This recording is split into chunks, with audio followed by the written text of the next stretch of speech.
Good morning dear students, welcome back. Work power energy की हम लोगों की आज क्लास होनी है जिसमें हमें पोटेंशियल एनर्जी के बारे में डिस्कस करना है। डियर स्टूडेंट्स, सीबीएसई ने कुछ सिलेबस कम किया है। सब बच्चों के मन में, पेरेंट्स के मन में एक निश्चित रूप से क्वेश्चन अराइज हो रहा होगा कि क्या होगा, कैसे होगा। डियर स्टूडेंट्स, मैं स्पेशली फिजिक्स के बारे में बात करना चाहूंगा। यहां सिलेबस को रिड्यूस करने का कोई भी बेनिफिट स्टूडेंट्स को नहीं मिल पाता। साइंस के स्टूडेंट्स को हमेशा कंपैरेटिवली बाकी स्टूडेंट्स के बहुत ज्यादा मेहनत करनी होती है और अभी भी करनी होगी। डियर स्टूडेंट्स, हमारे जितने भी टॉपिक हैं वो सारे इंटरलिंक हैं, एक दूसरे से जुड़े हुए हैं। जब हम न्यूमेरिकल करते हैं तो हर न्यूमेरिकल के अंदर कम से कम 2 या 3 एस्पेक्ट्स एक साथ लगते हैं। तो सिलेबस कम करने का मतलब न्यूमेरिकल्स को चेंज करना, कॉम्पिटिटिव एग्जाम्स के न्यूमेरिकल्स को हटा देना, एनसीईआरटी के एग्जाम्स को हटा देना, ये सब पॉसिबल आसानी से नहीं है। तो इन्होंने ऐसा जो भी कुछ किया वो अपनी जगह पे ठीक है, भाई जो डिसीजन है वो फॉलो तो करना ही है, मानना है हम लोगों को। लेकिन मेरी एक पर्सनल गाइडेंस आप लोगों को ये है कि आप ये सिलेबस कम, रिड्यूस ज्यादा और होने के चक्कर में ना पड़े। जो भी कंटेंट हम लोग यहाँ पे डिलीवर कर रहे हैं, इस कंटेंट को कंटिन्यूअसली लेते रहें। स्पेशली अगर मैं वर्क पावर एनर्जी की बात करता हूं तो इस यूनिट में तो कुछ कम किया भी नहीं है, कम करने की गुंजाइश भी नहीं थी। तो डियर स्टूडेंट्स, आपको विशेष रूप से ये बात ध्यान रखनी है कि एट एनी हाउ कोई भी टॉपिक स्किप नहीं करना।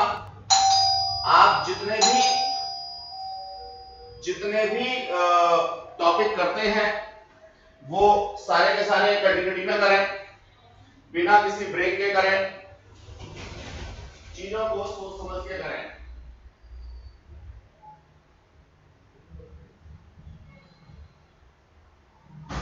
एक मिनट का मैं ब्रेक लूंगा। आप लोग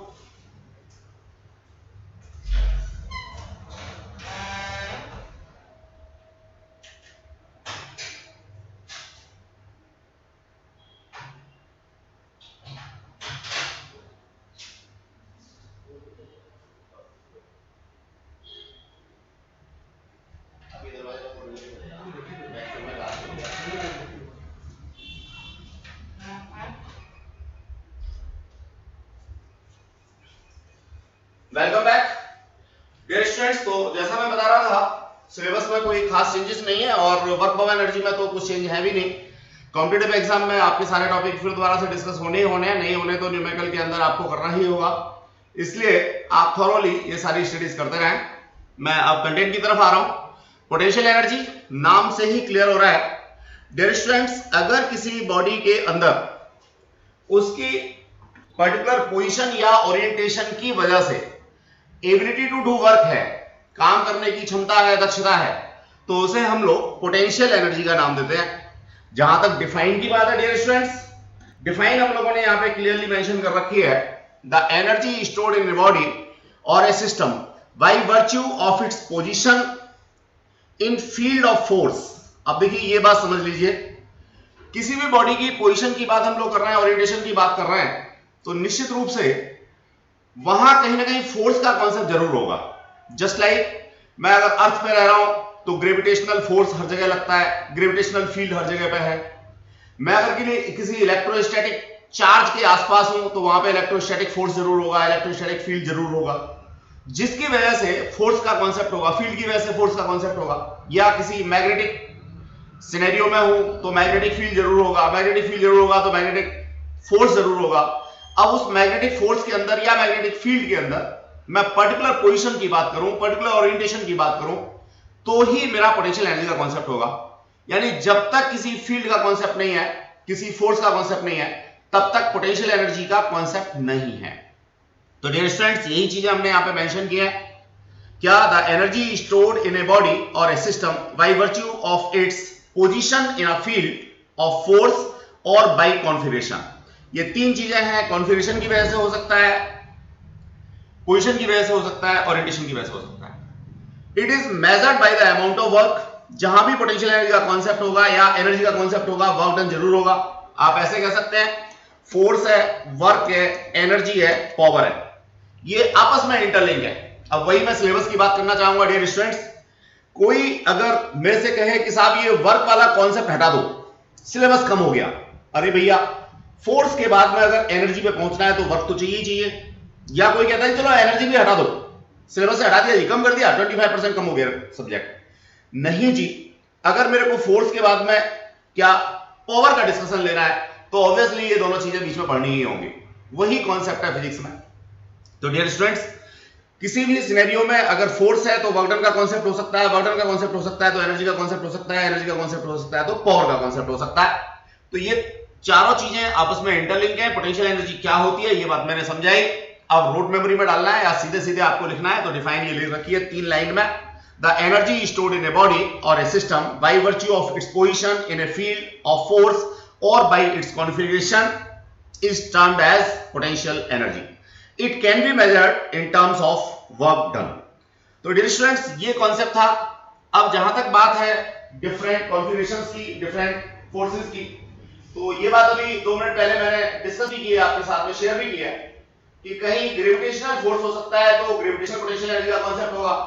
कहीं अगर कोई स्टैटिक चार्ज है, आपने 10th में पढ़ा होगा, मान लीजिए यहाँ पे कोई Q चार्ज है, अब दूसरा Q1 चार्ज आप इसके नजदीक लेके आते हो तो एक रिपल्सिव फोर्स इसमें लगता है। भैया फोर्स लगता है तो ऑब्वियस है वर्क डन का कॉन्सेप्ट होगा। वर्क डन का कॉन्सेप्ट है तो वो कहां जाएगा, एनर्जी में स्टोर हो जाएगा। तो इलेक्ट्रोस्टैटिक पोटेंशियल एनर्जी का कॉन्सेप्ट ड्यू टू चार्ज होता है। बिल्कुल इसी तरीके से मैग्नेटिक पोटेंशियल एनर्जी का कॉन्सेप्ट हो सकता है। तो मैग्नेटिक पोटेंशियल एनर्जी में क्या होगा, मैग्नेटिक फोर्स होगा। मान लीजिए यहां पे कोई एक मैग्नेट रखा हुआ है नॉर्थ साउथ पोल लेके, अब इसके नजदीक आप क्या करते हैं, ये दूसरा नॉर्थ साउथ पोल वाली मैग्नेट को इसके नजदीक लाते हैं, तो ऑब्वियसली इसकी वजह से इसके ऊपर एक फोर्स लगेगा। फोर्स लगेगा तो वर्क डन करना पड़ेगा, वर्क डन करना पड़ेगा तो इस सिस्टम की पोटेंशियल एनर्जी की फॉर्म में वो स्टोर हो जाएगा। That will be termed as magnetic energy. Then after elastic potential energy, बड़ा सिंपल सा कॉन्सेप्ट है। मान लीजिए आपके पास में रबर बैंड है, अब आपने क्या किया, उस रबर बैंड को स्ट्रेच कर दिया, खींच दिया तो आप देखते हैं खींचते समय आपको फोर्स लगाना पड़ता है। जो फोर्स लगाना पड़ता है, क्यों लगाना पड़ता है, क्योंकि इसके इंटरमॉलिक्यूलर फोर्सेज हैं, उनके अगेंस्ट आप वर्क कर रहे हो, उनके अगेंस्ट आप उसको खींचने की कोशिश कर रहे हो। तो अल्टीमेटली ड्यू टू इलास्टिसिटी, अगर कहीं पोटेंशियल एनर्जी का कॉन्सेप्ट है तो इलास्टिक पोटेंशियल एनर्जी कहलाएगा। ग्रेविटेशनल पोटेंशियल एनर्जी, आप लोग ग्रेविटेशनल फील्ड के अंदर है, हम लोग अर्थ पे हैं, मून पे हैं, कोई भी हैवियर बॉडी है, कोई भी प्लैनेट है, तो ग्रेविटेशनल फील्ड या फोर्स होगा ही होगा। अब उसके अगेंस्ट या उसकी डायरेक्शन में वर्क डन की बात करें हम लोग, तो निश्चित रूप से हमें क्या मिलेगा, ग्रेविटेशनल पोटेंशियल एनर्जी का कॉन्सेप्ट मिलेगा। एग्जांपल के लिए मान लीजिए मेरे पास में मेरा स्कूल बैग है और मैं उसको ग्राउंड फ्लोर से चल करके 4थी फ्लोर पे रहता हूं, वहां ले गया, तो ऑब्वियसली मैंने ग्रेविटेशनल फोर्स के अगेंस्ट डिस्प्लेसमेंट ट्रेवल किया, किसके बराबर, हाइट के बराबर। फोर्स मल्टीप्लाइड बाय डिस्प्लेसमेंट क्या होता है, वर्क डन होता है। जो भी वर्क डन मैंने किया उस बैग को नीचे से ऊपर ले जाने में, वही उसकी पोटेंशियल एनर्जी की फॉर्म में स्टोर हो गया। डियर स्टूडेंट्स, उसी के बारे में थोड़ा सा काम करेंगे हम लोग। देखिए ग्रेविटेशनल पोटेंशियल एनर्जी का कॉन्सेप्ट कैसे निकालेंगे, पढ़ते हैं आगे। ये gravitational potential energy, dear students, सब लोग जानते हैं कि जो वर्क डन है वो कहीं ना कहीं हमें डॉट प्रोडक्ट की हेल्प से मिलता है, W = F × dx cos theta. अब फोर्स और डिस्प्लेसमेंट के बीच का एंगल है थीटा। अब जरा इस केस में आप देखिए बॉडी के ऊपर जो वेट mg है, जिसे मैं ग्रेविटेशनल फोर्स कह सकता हूं, वो ऑलवेज टुवर्ड्स सेंटर ऑफ अर्थ लगता है। अब हाइट जो मेरी होती है वो मेरे को मेजर करनी होती है हमेशा टुवर्ड्स सेंटर, या मैं कहूंगा सरफेस जहां पे बॉडी रखी हुई थी वहां से ऊपर की तरफ। डियर स्टूडेंट्स, अगर इस केस में देखूं तो डिस्प्लेसमेंट जो हाइट है वो मेरा ऊपर की तरफ है और फोर्स नीचे की तरफ है। तो ये कॉन्सेप्ट हो गया W = F × h cos 180। अब डियर स्टूडेंट्स, ये हो गया W = -F × h। F क्या है यहां पे, mg है, that is mgh। Dear students, ये वर्क डन का कॉन्सेप्ट आया है। कब आया है, जब मैं अपनी बॉडी को नीचे से ऊपर ले जा रहा हूं। फोर्स मेरा नीचे लग रहा था, मैं ऊपर ले जा रहा था, डिस्प्लेसमेंट ऊपर ले जा रहा था, तो ऐसी स्थिति में -mgh, ये -mgh, मेरे को इसका मतलब मुझे करना पड़ रहा है। जो वर्क डन मुझे करना पड़ा वो इस बॉडी की पोटेंशियल एनर्जी की फॉर्म में जाकर के वहां पे स्टोर हो गया। अब इसके अपोजिट दूसरा केस हम लोग दे सकते हैं। मैं मार्कर का कलर चेंज कर रहा हूं दूसरे केस के लिए। इनिशियली बॉडी मेरी छत पे रखी हुई है, चौथी मंजिल पे रखी हुई है, मान लीजिए बैग है चौथी मंजिल पे रखा हुआ है। अब मैं उसे नीचे लेके आता हूं तो देखिए मेरा जो डिस्प्लेसमेंट है वो भी नीचे की तरफ है, towards the where centre of earth, और जो मेरा वेट mg है वो भी नीचे की तरफ है। तो ऐसी स्थिति में यहां पर कितना हो जाएगा, cos 0 हो जाएगा। cos 0 हो जाएगा तो ये प्लस का मेरे को कॉन्सेप्ट मिल जाएगा वर्क डन का। यानी अगर मैं चौथी मंजिल से किसी बॉडी को नीचे लेकर के आता हूं तो वर्क डन मेरे को मिलता है। जब मेरे को वर्क डन मिलता है इसका मतलब जो बॉडी है इसकी पोटेंशियल एनर्जी रिड्यूस हो जाएगी। तो डियर स्टूडेंट्स ये कॉन्सेप्ट था जो मैं समझता हूं आपने देखा। कब मेरा वर्क डन पॉजिटिव होगा, कब नेगेटिव होगा। जब वर्क डन पॉजिटिव होगा तो पोटेंशियल एनर्जी का कॉन्सेप्ट क्या है, और जब वर्क डन नेगेटिव होगा तो पोटेंशियल एनर्जी का क्या कॉन्सेप्ट है। ये बात हम लोगों को यहां से समझनी है। लेकिन ये ध्यान रखिएगा कि हाइट जो है वो वेक्टर क्वांटिटी है और हम लोगों को कैसे मेजर करनी है ये बात क्लियर हो गई होगी। या मैं ऐसे कह सकता हूं in the direction of force अगर मैं कोई डिस्प्लेसमेंट कंसीडर करता हूं that will be taken as positive, और opposite to the direction of force अगर मैं डिस्कशन करता हूं दैट इज नेगेटिव। किसके केस में, ग्रेविटी के केस में, ग्रेविटेशनल फोर्स के केस में। स्टूडेंट्स आगे बढ़ते हैं। इस चीज को हम लोगों ने यहां पे मेंशन किया हुआ है, the energy posit by a body virtue of its position above the surface of earth is termed as gravitational potential energy। अब जरा देखिए यहां पे एक चीज हमें एज्यूम करनी है, समझनी है। For Heights much smaller than the radius of earth. अब यहां एक छोटा सा मैं कंपैरिजन आपको करके दिखाऊंगा। जो रेडियस ऑफ अर्थ है जिसको हम लोगों ने RSE लिख रखा है दैट इज 6400 किलोमीटर। अब इसके कंपैरेटिवली हाइट मेरी 2 मीटर, 4 मीटर, 10 मीटर, 20 मीटर, मान लीजिए मैं चौथी मंजिल पे भी रहता हूं तो कितना, 15 मीटर। तो 15 मीटर जो है इसके कंपैरेटिवली काफी छोटी है, काफी छोटी है। तो ये वाली कंडीशन फुलफिल है, ये वाली कंडीशन फुलफिल है। तो जो ग्रेविटेशनल एक्सीलरेशन g है ये मेरा कांस्टेंट बना रहेगा, यानी सरफेस ऑफ अर्थ पे और अपर लेवल पे यानी चौथी मंजिल पे ग्रेविटेशनल एक्सीलरेशन की वैल्यू कैसी होगी, सेम होगी। सेम होगी तो मैंने यहां बिल्कुल सिंपलेस्ट फॉर्म में, ऊपर तब भी आप लोगों को cos थीटा का झंझट बताया था लेकिन बच्चों को जरूरी है, झंझट नहीं था। उसके बेसिस पे आप लोगों के कॉन्सेप्ट्स क्लियर होते हैं और निश्चित रूप से जो अच्छे क्वेश्चंस हैं वो आपके सॉल्व हो पाएंगे। बाकी यहां डेरिवेशन बड़ा क्लियर था, work done equals to F into H that is mg into H। मैंने क्या किया था, मैंने इन दोनों को वेक्टर कह दिया था, वेक्टर कह दिया था cos थीटा और ले लिया था। थीटा मेरे को ग्रेविटेशनल एक्सीलरेशन के केस में अगेन कैसे लेना है, अगर डिस्प्लेसमेंट और फोर्स, ग्रेविटेशनल फोर्स दोनों सेम डायरेक्शन में है तो थीटा मेरे को 0 लेना है। ग्रेविटेशनल फोर्स तो हमेशा नीचे ही रहेगा डियर स्टूडेंट्स, लेकिन अगर मैं नीचे से ऊपर की तरफ जा रहा हूं तो जो डिस्प्लेसमेंट है h है वो मेरे को थीटा इक्वल्स टू 180 डिग्री के साथ में कंसीडरेशन में लेना होगा। ये बात मैंने आपको ऊपर समझाई थी, इसी चीज को दोबारा से हम लोगों ने यहां पे डिस्कस कर दिया। आई होप सो अब आपको समझ में आ गया होगा। अब हम लोग आगे बढ़ना चाहेंगे डियर स्टूडेंट्स। ये जो वर्क डन है ग्रेविटी के अगेंस्ट ये पोटेंशियल एनर्जी की फॉर्म में स्टोर हो गया, यही बात हमने बताई थी, U equals to mgh at the surface of अर्थ।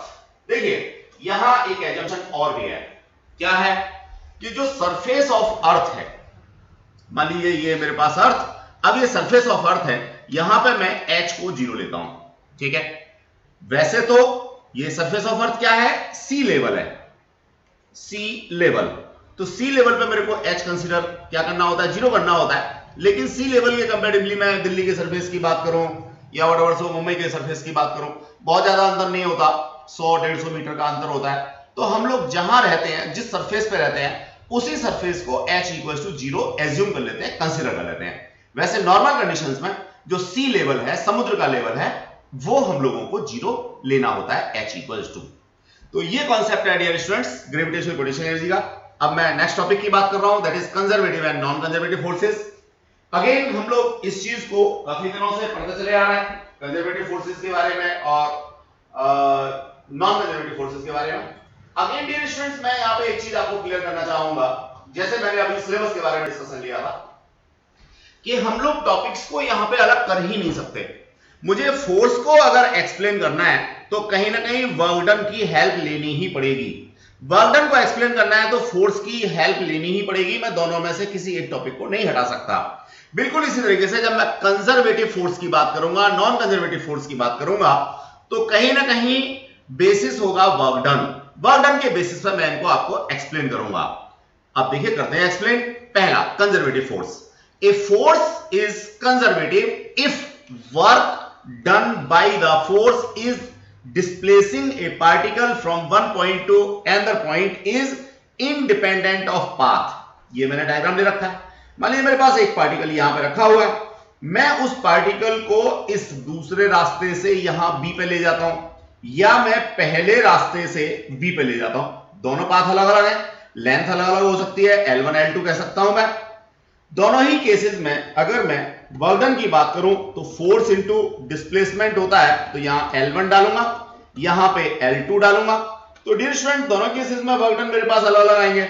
लेकिन ऐसे फोर्सेस जिनमें वर्क डन मेरा कैसा आता है, सेम आता है, यानी इस L1 L2 का कोई फर्क नहीं है।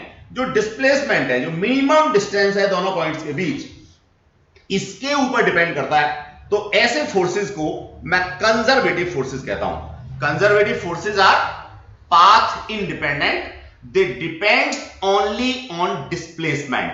डिस्प्लेसमेंट बोले तो minimum distance between initial and final position. ये कंजर्वेटिव फोर्सेस का कॉन्सेप्ट है।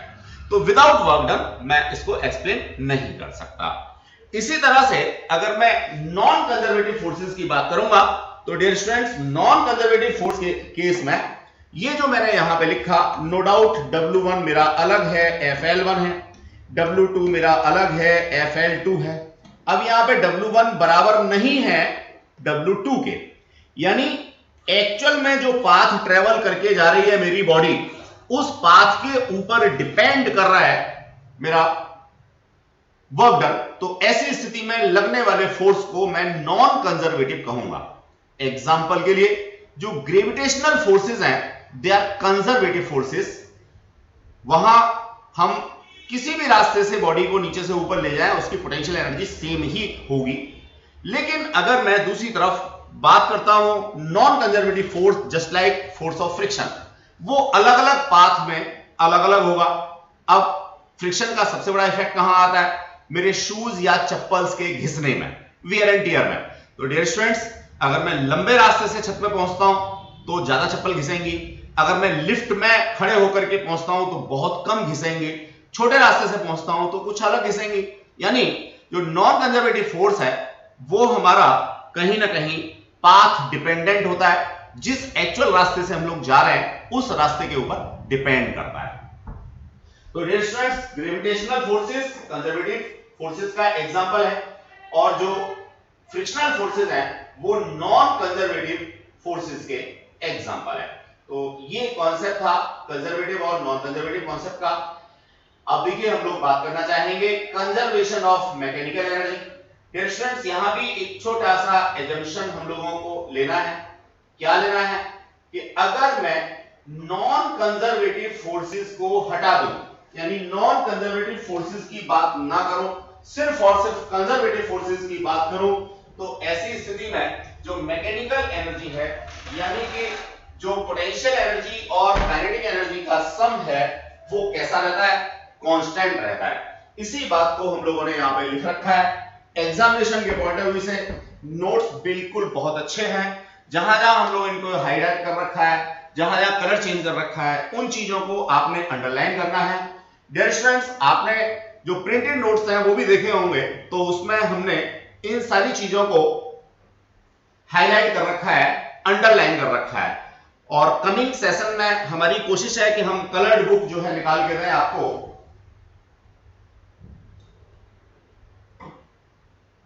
हालांकि आप अपने लैपटॉप के थ्रू, कंप्यूटर के थ्रू या टैब के थ्रू पढ़ते हो तो आपको कलरफुल नोट्स ही मिलते हैं।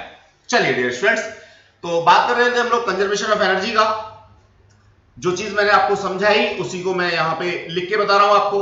The principle state that if only the conservative forces are doing work, मैंने पहले कह दिया कि नॉन कंजर्वेटिव फोर्सेस को हमने कंसीडर नहीं करना है ऑन ए बॉडी। सिर्फ कंजर्वेटिव फोर्स काम कर रहा है किसी बॉडी के ऊपर, तो ऐसी स्थिति में टोटल मैकेनिकल एनर्जी, ब्रैकेट में मैंने यहां मेंशन किया kinetic plus potential energy, remains constant.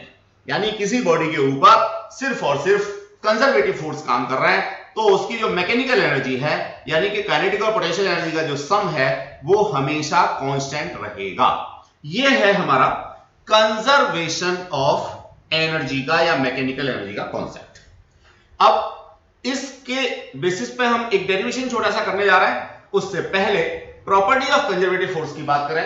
List किया हुआ है यहां पे, प्रॉपर्टीज मैंने मोस्टली बता तो आपको दी है, लेकिन लिस्ट करने का बेनिफिट ये है कि कुछ भी छूटेगा नहीं, आपको सारी की सारी चीजें यहां नोट्स की फॉर्म में मिल जाएंगी और एक्सप्लेनेशन भी मिल जाएगा। डियर स्टूडेंट्स, पहली प्रॉपर्टी की बात करते हैं। A force is conservative if it be defined from the scalar potential energy function ux by the relation। Dear students, देखने में आपको ये बड़ा अजीब सा लग रहा होगा, लेकिन है कुछ नहीं, बड़ी आसान सी बात है। आपने क्या पढ़ा था? Work done equals to force into displacement पढ़ा था। वर्क डन को ही आपने पोटेंशियल एनर्जी कहा था। अगर आप इस dx को इधर ले आओ तो ये क्या हो गया? u अपॉन dx हो गया कि नहीं हो गया? दूसरी तरफ क्या बचा? फोर्स बचा कि नहीं बचा? यही तो लिख रखा है यहां पे, force equals to du over dx। अब बात है ये ब्रैकेट में x क्या लिखा हुआ है, ये ब्रैकेट में x क्या लिखा हुआ है। डियर स्टूडेंट्स, इसका सीधा सा मतलब ये है कि are force as well as are energy is only depends on displacement that is x या dx। यानी ये दोनों ही x के फंक्शन है। इनकी जो वैल्यूज है वो सिर्फ x के ऊपर डिपेंड करेंगी, बाकी किसी दूसरी चीज के ऊपर डिपेंड नहीं करेंगी। इस चीज को हम लोगों ने यहां लिखा भी है कि सिर्फ हम कंजर्वेटिव फोर्सेस की बात कर रहे हैं। डियर स्टूडेंट्स, अब ये माइनस के साइन का मैं यहां फंडा आपको क्लियर कर दूं।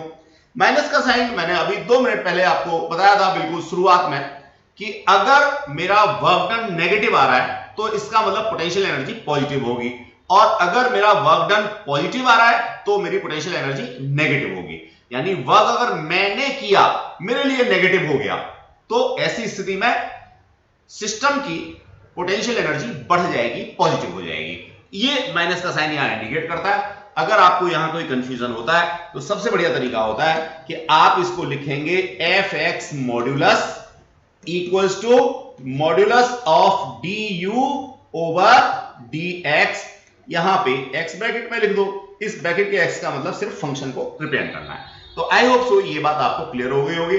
डियर स्टूडेंट्स, इसका आगे चल के जब हम एग्जाम की बात करेंगे, जब हम लोग कॉम्पिटिटिव एग्जाम की बात करेंगे तो बड़ा ही रोल है। अगर आप du को कांस्टेंट कहते हैं तो फोर्स क्या हो जाएगा?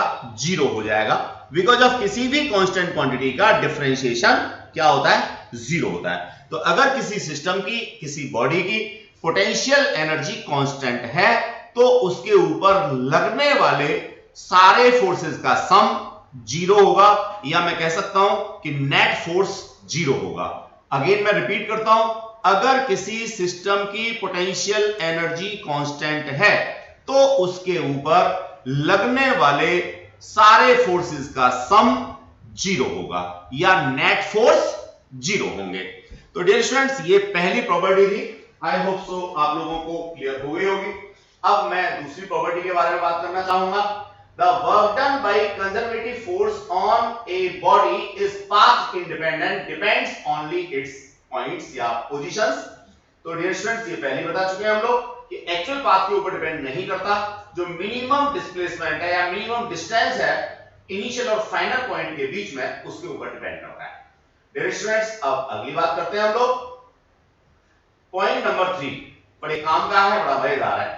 The work done by the conservative force is 0 if object moving around any path, close path। अब देखिए क्लोज पाथ का कॉन्सेप्ट क्या है। मान लीजिए ये मेरी इनिशियल पोजीशन है, यहां से मैं बॉडी को घुमा करके किसी भी रास्ते से वापस यहां पे ले आया, तो भैया डिस्प्लेसमेंट कितना हुआ, 0 हुआ, तो वर्क डन कितना होगा, 0 होगा। किसके अगेंस्ट, कंजर्वेटिव फोर्स के अगेंस्ट।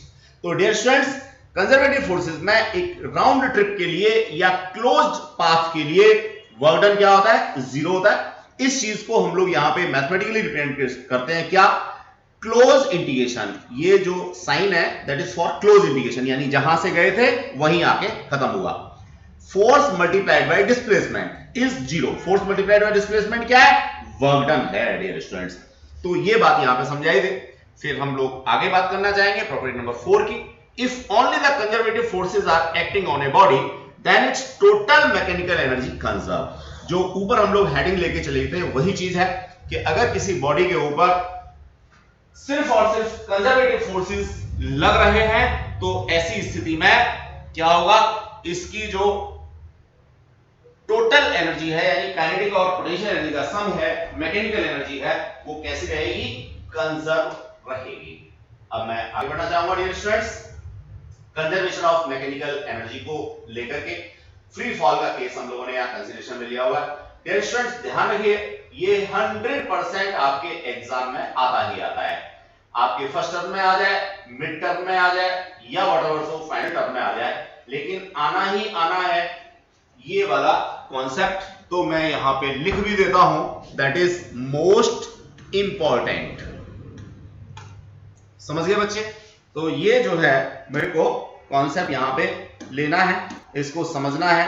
पहले मैं एज यूजुअल इसको समझाऊंगा आपको, फिर इसके बाद इसको कैसे एग्जाम में लिखना है ये बात हम लोग डिस्कस करेंगे। डियर स्टूडेंट, मैंने यहां किसी एक सर्टेन हाइट पर, हाइट क्या है, h है, कहां से है, सी लेवल से है, या जहां मैं खड़ा हूं, जिस सरफेस पे खड़ा हूं वहां से है। मैं लिख देता हूं सरफेस। सरफेस से हाइट h पर कोई पॉइंट ऑफ ऑब्जर्वेशन a ले लिया, बीच में कोई पॉइंट ऑफ ऑब्जर्वेशन जो कि ऊपर से नीचे x है और नीचे से ऊपर कितना हो गया, h माइनस x हो गया, b पॉइंट ले लिया। और तीसरा पॉइंट मैंने कहां लिया है, सरफेस ऑफ अर्थ पे लिया है या सी लेवल पे लिया है। डियर स्टूडेंट्स, यहां से मैं इस बॉडी को क्या कराऊंगा, फ्री फॉल कराऊंगा।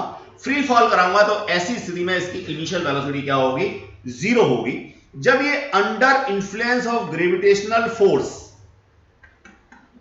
फॉल करेगा तो इस जगह पर आकर के कोई भी फाइनाइट वेलोसिटी होगी, इस वेलोसिटी को मैंने v कह दिया। नो डाउट चूंकि एक सर्टेन हाइट पे है और वो हाइट कितनी है, h माइनस x है, तो यहां पे पोटेंशियल एनर्जी भी होगी और इस वेलोसिटी की वजह से काइनेटिक एनर्जी भी होगी। अब मैं नीचे आ जाता हूं बॉटम पे। तो बॉटम पे डियर स्टूडेंट्स, चूंकि मेरा h 0 हो गया तो ऐसी स्थिति में पोटेंशियल एनर्जी तो 0 हो गई, लेकिन यहां तक आते आते इसकी जो वेलोसिटी है वो v डैश हो गई। v डैश हो गई तो इसकी वजह से अपने अंदर काइनेटिक एनर्जी ये रखे हुए होगा। तो डियर स्टूडेंट्स, सी पॉइंट पे मेरे को दोनों एनर्जी का सम निकालना है, जिसमें पोटेंशियल एनर्जी 0 है, काइनेटिक एनर्जी मैं निकाल के दिखाऊंगा। बी पॉइंट पर मेरे को दोनों एनर्जी का सम दिखाना है, जिसमें काइनेटिक एनर्जी मुझे निकालनी है, पोटेंशियल एनर्जी मुझे निकालनी है। इसी तरह से पॉइंट ए पर मैं टोटल एनर्जी का कॉन्सेप्ट निकालूंगा, जो पोटेंशियल एनर्जी और काइनेटिक एनर्जी का अगेन सम होगा। तो ऑब्वियसली काइनेटिक एनर्जी तो डियर स्टूडेंट्स यहां पे क्या होगी, 0 होगी।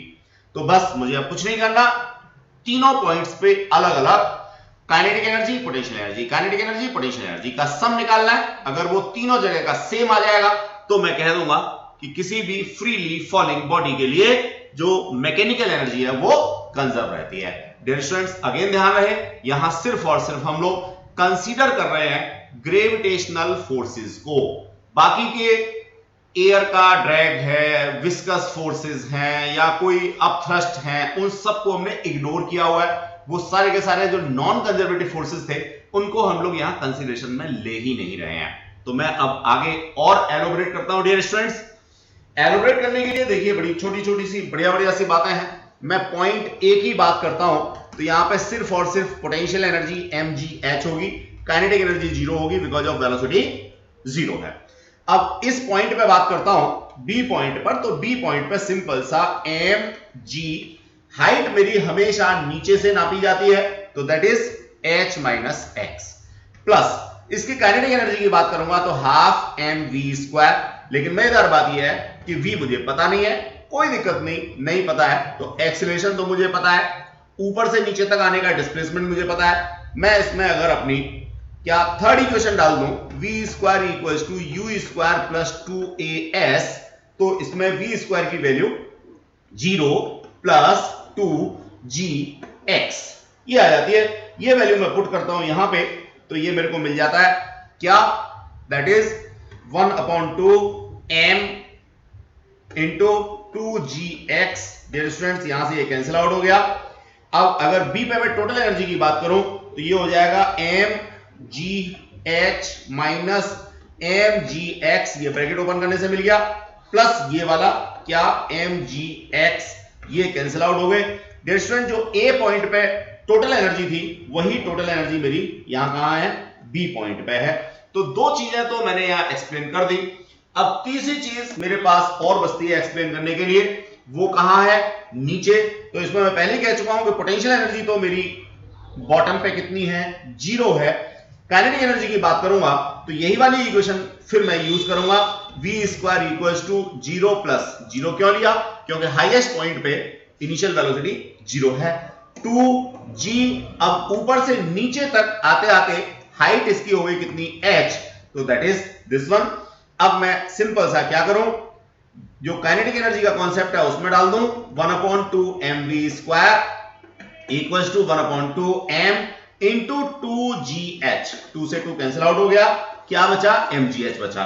तो मैं क्या देख पा रहा हूं, a पॉइंट पे mgh है टोटल एनर्जी, b पॉइंट पे टोटल एनर्जी mgh है, और c पॉइंट पे भी टोटल एनर्जी mgh है। डियर स्टूडेंट तीनों पॉइंट्स पे अगर मेरी टोटल एनर्जी या मैकेनिकल एनर्जी सेम है तो मैं कह सकता हूं कि मैकेनिकल एनर्जी जो है वो कैसी रहती है, कंजर्व रहती है, वो चेंज नहीं होती। डियर स्टूडेंट्स मैंने यहां आपको एक्सप्लेन किया कौन सी इक्वेशन लगाई, कैसे निकाला। बाकी एग्जाम में कैसे लिखना है ये मैंने नीचे दे रखा है, आप जरा इसको देखेंगे, बहुत इंपॉर्टेंट कॉन्सेप्ट है, आपके एग्जाम में आता ही आता है। एक बार ग्रेस कर लीजिए, कुछ नोट करना है तो नोट कर लीजिए, बाकी मैंने नीचे नोट्स में दे रखा है सब कुछ।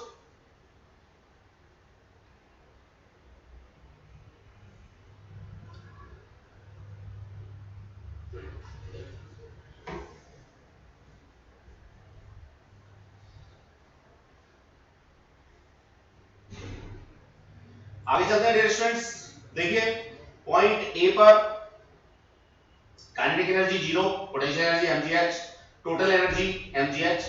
पॉइंट बी पर मैंने निकाला वही थर्ड इक्वेशन को यूज करके, यहां पे क्लियर लिख भी रखा है। जैसे आप लोग ज्योमेट्री में कोई भी थ्योरम प्रूव करते हो तो कॉज लिखते हो ना ब्रैकेट में, वैसे ही कॉज हमने यहां पे डाल रखा है, आपको भी लिखना चाहिए। आपने बी पॉइंट पे टोटल एनर्जी निकाली, अगेन mgh निकल के आ गई।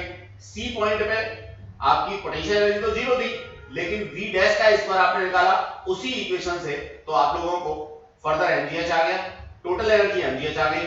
तीनों पॉइंट्स पे ए बी सी पे सेम एनर्जी है, तो आप कह सकते हैं कंजर्व रहती है। अब ग्राफिकल रिप्रेजेंटेशन दे देते हैं डियर स्टूडेंट्स। राइडर की फॉर्म में 1 मार्क्स में ये ग्राफिकल रिप्रेजेंटेशन भी आपसे पूछा जाता है। हाइट के साथ साथ एनर्जी का, काइनेटिक एनर्जी और टोटल एनर्जी दोनों का ग्राफ यहां पे आप लोगों को मेंशन किया हुआ है। देखिए क्या मजेदार सा ग्राफ है डियर स्टूडेंट्स, होता क्या है समझिए। मैंने अगेन ये लिया क्या, h इक्वल्स टू 0, और ये पॉइंट लिया h इक्वल्स टू h।